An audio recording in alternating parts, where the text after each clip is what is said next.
Legend of the Thunder Oak, William S. Walsh.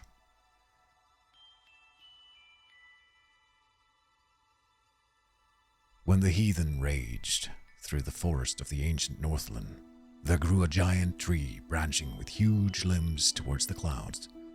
It was the thunder oak of the war god Thor.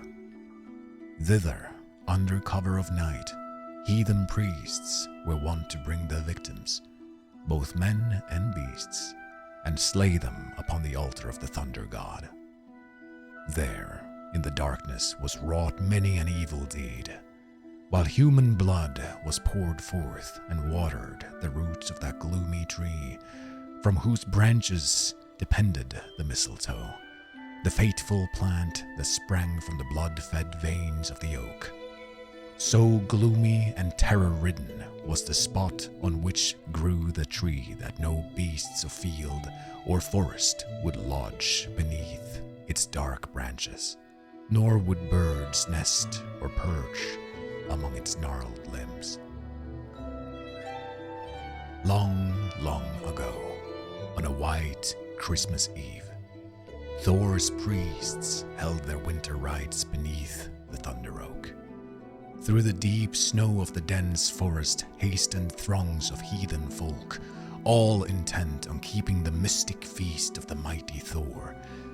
In the hush of the night, the folk gathered in the glade where stood the tree. Closely they pressed around the great altar stone under the overhanging boughs, where stood the white-robed priests. Clearly shone the moonlight on all. Then, from the altar flashed upward the sacrificial flames, casting their lurid glow on the straining faces of the human victims awaiting the blow of the priest's knife. But the knife never fell. From the silent avenues of the dark forest came the good Saint Winfried and his people. Swiftly the saint drew from his girdle a shining axe. Fiercely he smote the thunder oak, hewing a deep gash in its trunk, and while the heathen folk gazed in horror and wonder, the bright blade of the axe circled faster and faster around Saint Winfried's head, and the flakes of wood flew far and wide from the deepening cut in the body of the tree. Suddenly, there was heard overhead the sound of a mighty, rushing wind. A whirling blast struck the tree. It gripped the oak from its foundations.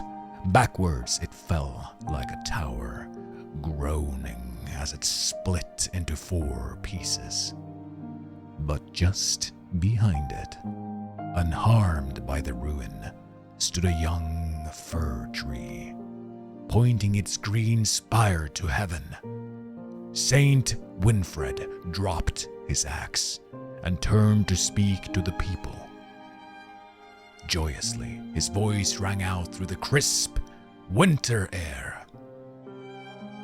"This little tree, a young child of the forest, shall be your holy tree tonight. It is the tree of peace, for your houses are built of fir.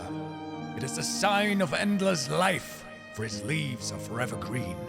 See how it points upward to heaven. Let this be called the tree of the Christ child. Gather about it, not in the wild wood, but in your own homes, where it will shelter no deeds of blood, but loving gifts and rites of kindness. So shall the peace of the white Christ reign in your hearts."